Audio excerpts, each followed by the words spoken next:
I'll make it through from me to you. Follow me. So, just when I think I'm out, they pull me back in. So, my plan was for today's video was gonna be very much different, but when someone like this makes a call, you bet I'm gonna be answering it.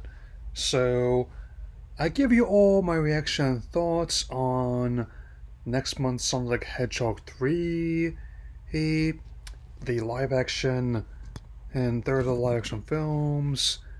Now that tickets are on sale today, and as revealed by the promotional Genesis cartridge I sent out, that I found highly amusing, and is definitely coming. So let's begin.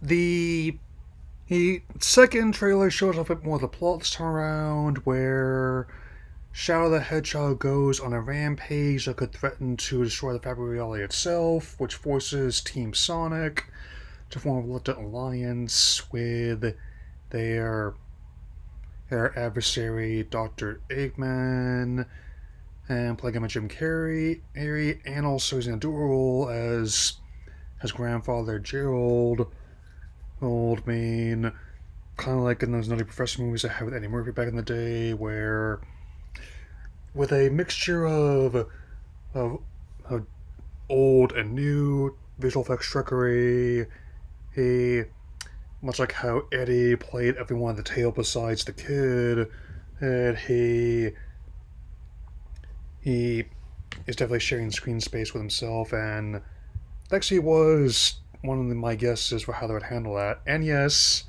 he's gotten a bit bigger. I guess it was Olive Garden that did it. I mean, and also like how I was seeing more and more allusions to the Chow Garden, and especially like the Chow in space theming, being where when they actually end up going to Japan, which is where the games came from, and also like how each installment expands on the whole sci-fi high adventure buddy picture aspect they've been building on for a while, where I mean the the first movie kept it into the mainland United States. It's apart from the finale where he's hopping through rains through other locales.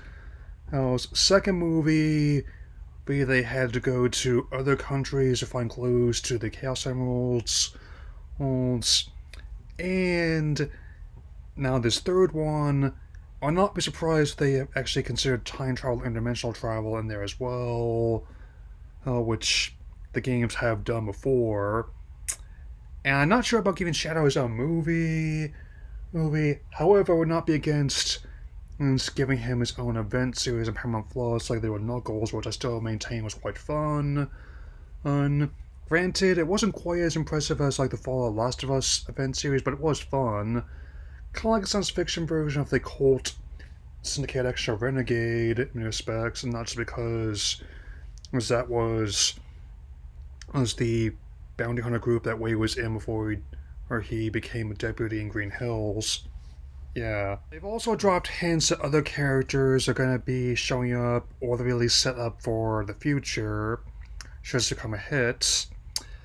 I'm not expecting to do Star Wars or Avatar or Spider-Man level numbers, but I still think based on how successful Lost School movies were, it should prove to be an ideal present to us all that, given the circumstances, I don't just want on it, I feel like I kind of need it to deal with everything else that's come my way.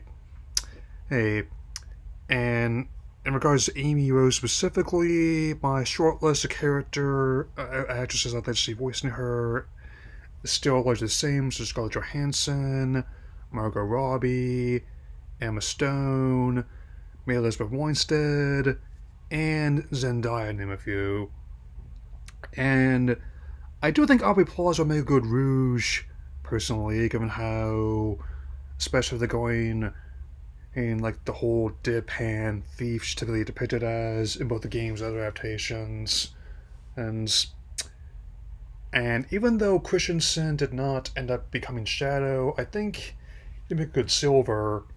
However, if they ever wanted to include him in future adaptations, I could go either way. Hey, about remaking the '06 game. I'm still. That's gonna be a doozy address. As though it does kind of remind me of like the Sonic version of that Mission Incorporated scene. Like, look away, Amy. Promise never speak of this again. Not ever. I'm not saying I would never see Mufasa. It's just that I have other stuff I want to be talking about for the 30th anniversary of Lion King, given how many other their spin-offs and sequels they've made before. Or so that's gonna be a bit further down the line. I just can't say exactly when though. I can say that I'm gonna work on getting tickets to this and Moana 2 fairly soon. Soon.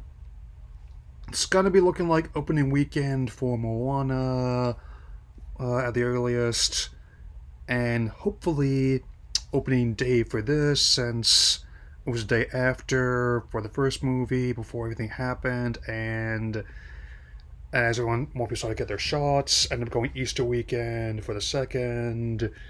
So this will definitely be like a first time one for me, and with that, I definitely will see you tomorrow for my spoiler review of Deadpool and Wolverine, and see you all again soon, so take care everyone.